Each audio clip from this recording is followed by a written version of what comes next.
J'ai pas bien compris les menus végétariens à la cantine. Depuis le 1er novembre, dans la cantine de votre école, il y a au moins une fois par semaine un repas végétarien, c'est-à-dire sans viande ni poisson. C'est désormais une obligation en France. Moi, je trouve que c'est plutôt une bonne idée parce que ça pollue moins et c'est bon. La viande, c'est bon. C'est bon pour la santé. Si on en a, il y a du fer dedans. C'est peut-être bon, il y a beaucoup de choses, il y a beaucoup de protéines, tout ça, mais de s'en passer une fois par semaine, c'est pas dramatique et ça va certainement pas impacter notre corps parce qu'on peut très bien se passer de viande.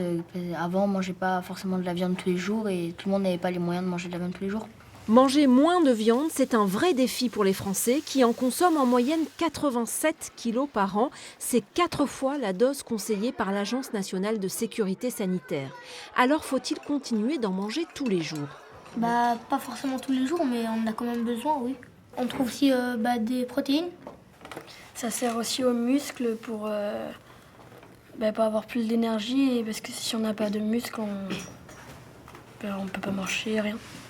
Les protéines, c'est-à-dire les acides aminés et l'azote qu'elles contiennent, sont aussi très utiles pour nos défenses immunitaires qui nous protègent des maladies et pour notre digestion.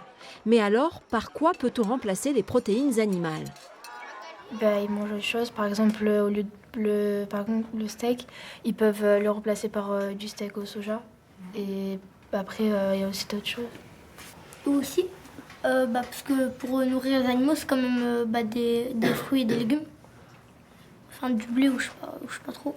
Et au final, à la place de manger ces animaux, on pourrait tout simplement manger des végétaux. Et c'est vrai que des protéines, on en trouve aussi dans les lentilles, les pois, les céréales, les œufs, le lait ou les fruits à coque. Mais sont-elles aussi efficaces que les protéines animales ? Les protéines animales sont généralement plus riches en acides aminés indispensables que les protéines végétales. Et elles présentent une digestibilité un peu supérieure. 92-95% versus 90-92%. Ce qui leur vaut leur statut de protéines d'excellente qualité pour la plupart d'entre elles. En réalité, une alimentation variée et équilibrée peut compenser l'absence de viande ou de poisson. Mais ça ne vous empêche pas d'avoir d'autres idées de menus pour la cantine. Je dis par exemple des hamburgers, des hot dogs et tout.